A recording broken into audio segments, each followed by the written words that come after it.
day, class. My name is Yomi Ajeni Fuja, and my topic today will be about drug and sports. My general purpose is to persuade you that by the end of my speech, you will know that the reason why athletes should desist from doping. Doping is a very big problem in sports. Doping is a temptation for any ambitious athletes. There is no doubt that drugs in sports is one of the major areas of sport laws. And in fact, it can be considered to be the main area in which sport has developed its own law, beside the areas of contracts. Firstly, I'll tell you about the history of doping in sports. Secondly, I'll tell you about a few types of doping. And lastly, I will tell you the reason why doping should be banned completely in sports. The use of performance-enhancing drugs in sports has been at the center of international ethical debate for many years, and some athletes still participate in it till today. Let's begin by a few history. Let's talk about a few history of doping in sports. Doping has been an issue in athletics since the time of the ancient Greeks, when Olympic competitors used natural stimulants to enhance their endurance. Drugs and athletes, according to the Macmillan issue of Drugs and Athletes, the first recorded attempt of athletes to increase their performance was during the 18th century Greek Olympics. During that game, it was documented that the Greek Olympians ate sheep testicles. This gave athletes a boost in energy to compete. Later on, scientists have said that this strange feast was a good source of testosterone boost in early Olympic Games. In 1904, Thomas Heath, who won the marathon at the St. Louis Olympics, collapsed at the finish line of the race. It was later found out that he had mixed brandy with strychnine to get his gold medal.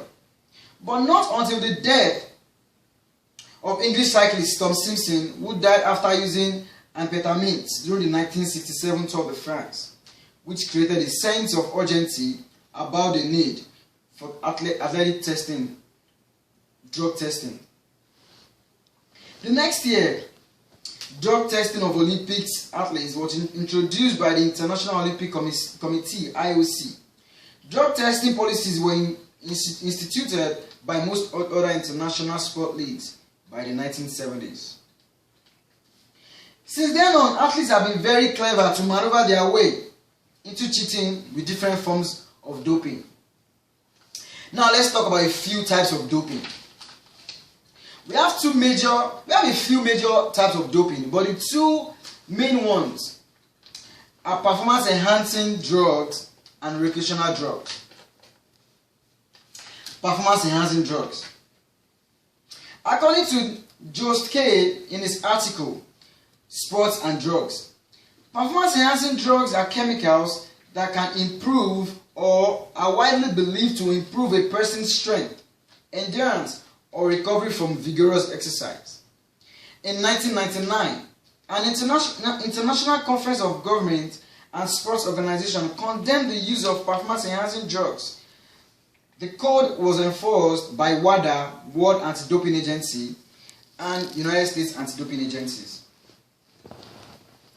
Prominent examples of athletes caught suspected in using performance-enhancing drugs include Olympic sprinter Ben Johnson and cyclist Floyd Landis, who were stripped of their medals in the Olympics and Tour de France victory respectively.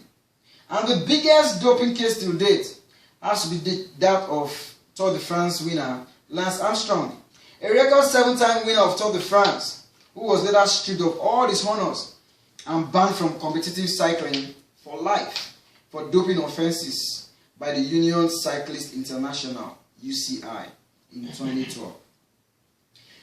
Although later on he made a partial confession during a broadcast interview with Oprah Winfrey in January 2013. Performance-enhancing drugs fall into several classifications, include stimulants, anabolic steroids, human growth hormone and other peptides, and erythropoietin. Now let's talk about recreational drugs, which is one of the most controversial parts of doping.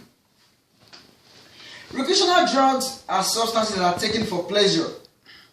It includes marijuana, cocaine, and other substances that are taken for pleasure and not to enhance performance.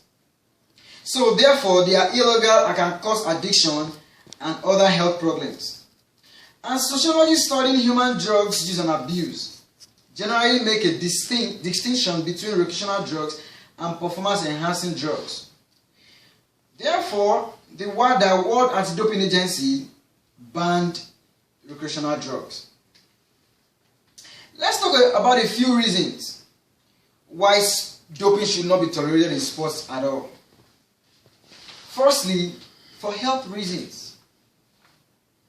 Stimulants such as amphetamines have been used by athletes, which can increase aggression, competitiveness, and reduce tiredness and fatigue. They may also cause high blood pressure, changes in heart rhythm, anxiety, and chemical addiction to athletes. There have been many death circumstances attached with athletes doping. For example, the first recorded fatality of enhancers was Tom Simpson, who died during the Tour de France in 1967. During the doctor's examination about the athlete Tom Simpson, 2 tubes of amphetamines were found in the rear pocket of his racing jersey,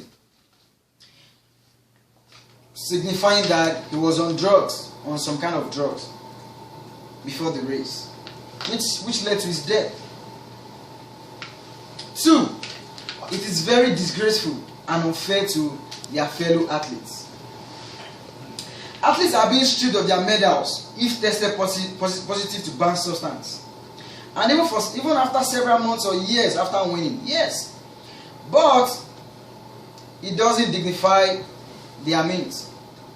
Ben Johnson of Canada, who was the first athlete to be stripped of his gold medal after testing positive to anabolic steroid in the 1988 Olympics.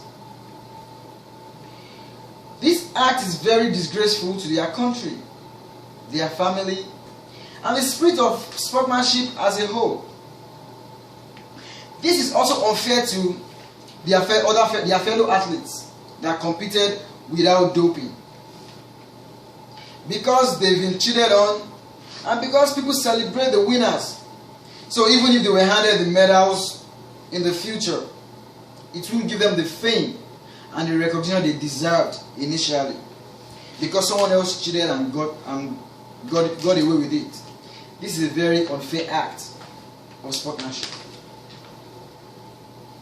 Now let's recap about what we've talked about.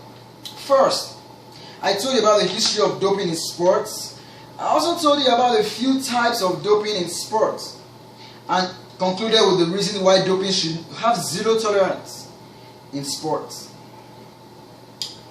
The taking of performance-enhancing drugs by athletes not only creates an uneven playing field, but can also lead to long-term health problems for athletes who use them. So for these reasons, athletes should do whatever they can, and the law should also do whatever they can to stop athletes from doping in sports. Thank you.